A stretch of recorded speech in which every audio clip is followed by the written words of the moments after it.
Okay. Ngayon, ito yung pagtatanong po ni Congressman Benny Abante. Pakinggan natin. Kasi napakalaga yung mga puntos niya. Ang tiwala sa criminal justice system natin. That is correct, Your Honor. Dahil po dyan, nakulong ako na ang judiciary ay parang may nagdidiktang ibang tao galing sa labas. Okay. Ganito yan, no? Ikaw naging guest ng Blue Ribbon Committee, di ba?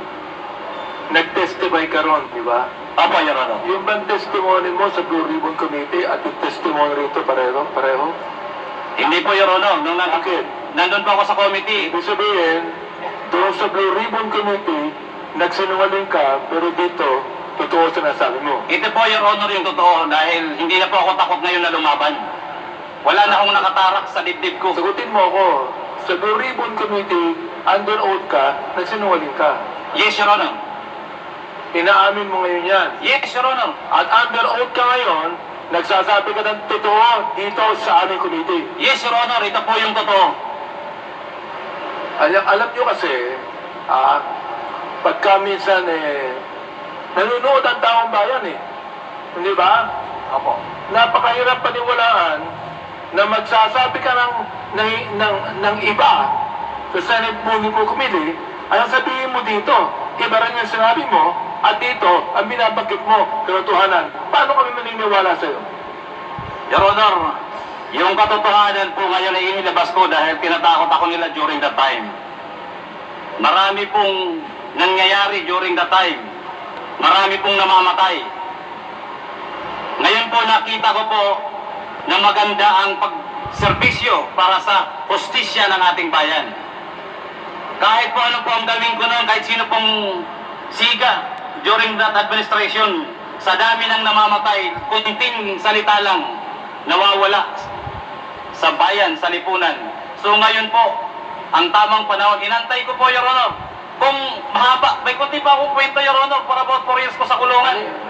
Yan po, Your Honor, ang sinasabi ko ngayon dahil hindi ko magawa noong araw.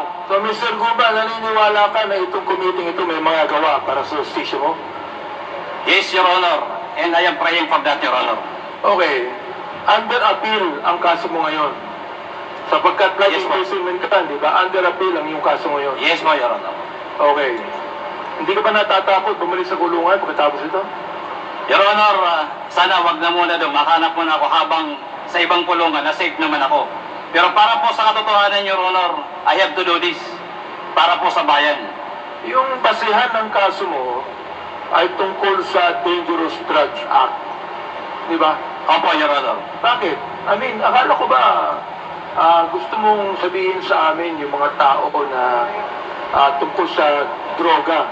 Bakit ang kaso mo tungkol sa dangerous drugs? Ikaw ba nag-i-import ng illegal drugs? Noong panahon na ikaw ay intelligence officer ng customs? No, Your Honor. Wala pa akong involvement kahit anong importation. Okay. Pakisabi nga sa amin kung anong pagkakilala mo kay Colonel Asierto. Sino ba ito? Paki-refresh ang memory sa amin ngayon. Ano ang pagkakilala mo kay Colonel Asierto? Si Colonel Asierto po, Your Honor, during that time, is an active PNP officer ng Philippine National Police. He was, pagkakilala ko sa kanya, galing pa sa PAOK TF. Retired na siya ngayon. Ngayon po ay retired na. Anong pagkakilala mo sa kanya? Well, marami akong huli yan tungkol sa illegal na droga. Marami na akong pinoordinate yan sa Bureau of Customs secretly. Halos top secret pa namin na ginagawa, nahuhuli nila sa labas. So I trust him and I'm sure he trusts me also dahil marami na kaming nahuli sa labas nila pagtungkol sa operasyon ng illegal na droga. So doon ka sa kanya nagtapat ng buong katotohanan. Yes, yung magkasama po kami matagal na rin. Magkakilala kami for almost more than 20 years. Nasaan si Colonel Asierto ngayon? Mula po nung makulong ako, nakikita ko lang siya sa balita. Hindi ko po alam kung nasaan siya eksakto ngayon. Itong si Paul Gutierrez na lumapit sa iyo, sabi mo, na ang nagsabi sa iyo, wag mong banggitin ang mga pangalan nila Pulong, Michael Yang at Man. Alam namin kung saan nakatira ang pamilya mo. Alam din namin na nasa Makati ang anak mong lalaki. Sino si Paul Gutierrez? Your Honor, sa aking pagkakalam, hindi ko yung personal na kakilala. Yan ay tiga-media, noon pa. Namamasyal yan sa bureau. Naniniwala ka na ang media pwedeng tumakot sa iyo ng ganito? Your Honor, Ang media ba ay nananakot ng ganito? sa dyaryo, kung manakot, grabe, lalo na po yung personal. At alam ko pong meron silang grupo na nag-iikot ng mga media. O, mayroong silang grupo.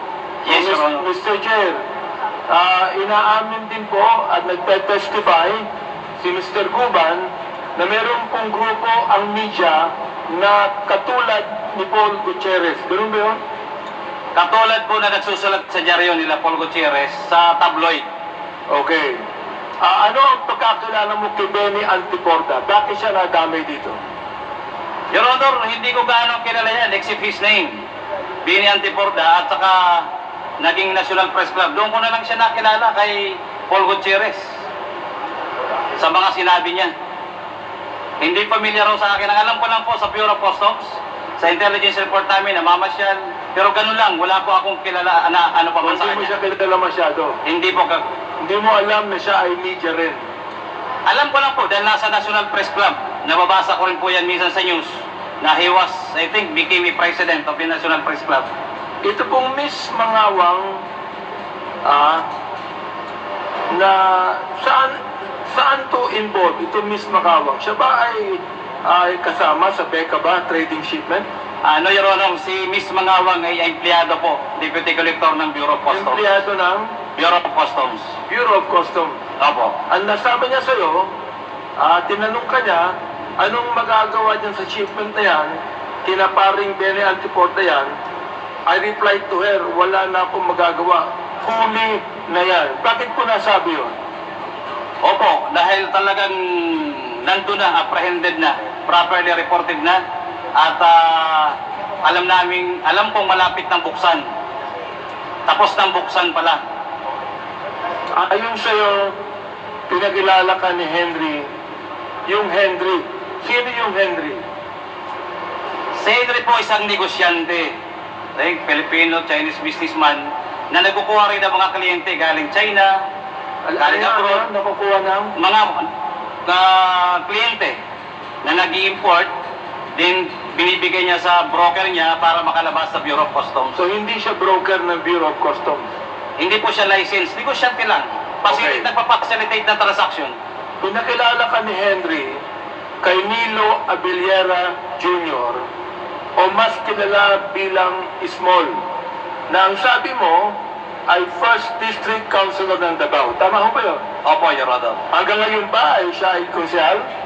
Your Honor. So ito yung councilor ng Davao na minimin, si Councilor Nilo Ismol Abiliera Jr. Po. Tungkol saan ang meeting mo noong 2018 kasama si Henry? In-introduce ko lang po. Sino-sino kayo? Sino-sino kayo ng meeting na Kaming yun? tatlo lang po. Kaming tatlo lang. Si Henry at saka si Small. Si Small. Yes, Your Honor. Oo. Anong sabi sa iyo ni Small?